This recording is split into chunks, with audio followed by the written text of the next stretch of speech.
नमस्कार, आप देख रहे हैं नेशनल टीवी भारत। मैं हूं रानी। आइए बढ़ते हैं आज की ताजा खबरों की ओर।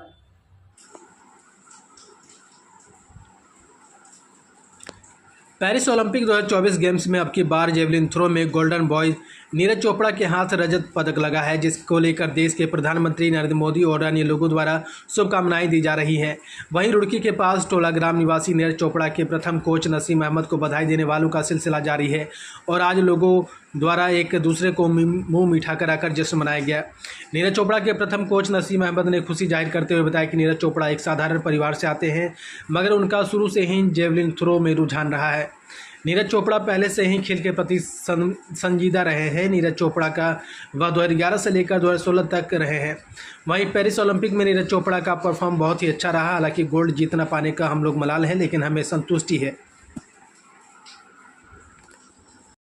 नीरज का प्रदर्शन पहले से पिछले ओलंपिक से बेहतर किया है, अपना उसने लाइफ बेस्ट किया है, पर आउटस्टैंडिंग परफॉर्मेंस दूसरे खिलाड़ी ने दी, उसके कारण हम सिल्वर पर हमें संतोष करना पड़ा।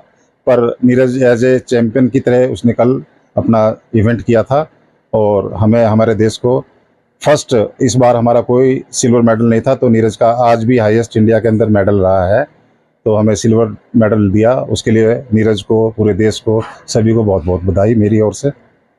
देखिए, कल भी हमारे, जैसे हमने पिछले ओलंपिक में तैयारी की थी और कल भी हमारी वही तैयार थी, एक त्यौहार से कम नहीं था हमारे लिए कल, और हमने उसी तरह से सेलिब्रेट किया। पर सिल्वर आने के बाद भी हमारा जोश कम नहीं हुआ। तो भविष्य में आने वाले ओलंपिक में हम उस चीज़ को, इसके जो रंग को बदलेंगे और अगले ओलंपिक में हम गोल्ड लेके दिखाएंगे। देखिए, पाकिस्तान हमारा एक तरह से नज़दीकी का मुल्क है और नदी में एक खिलाड़ी है। मैं तो एक कोच के नाते खिलाड़ी को खिलाड़ी की भावना से देखता हूँ। हार जीत, जब दो खिलाड़ी मैदान में जाते हैं, हार जीत चलती रहती है।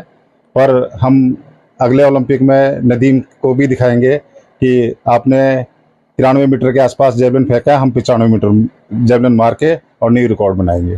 देखिए, मैं इसको राजनीति से नहीं जोड़ूंगा। इस लेवल पर बड़े राजनीति नहीं होती ओलंपिक लेवल पर। वहाँ कहीं ना कहीं जो हमारा सपोर्टिंग स्टाफ है या खिलाड़ी खुद, उसको सिंसियर होना चाहिए।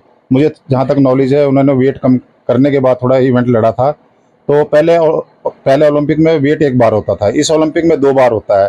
तो फोगाट को भी पता होना चाहिए था कि मेरा वेट होना है, तो उनको भी अपने प्रति ध्यान रखना चाहिए था। तो इसमें मैं तो नहीं समझता कोई राजनीति है, और राजनीति देश में चल रही थी, वर्ल्ड लेवल पर इतनी बड़ी राजनीति नहीं हो सकती। खिलाड़ी वहाँ सबके लिए बराबर है और रूल रेगुलेशन सबसे पहले हैं।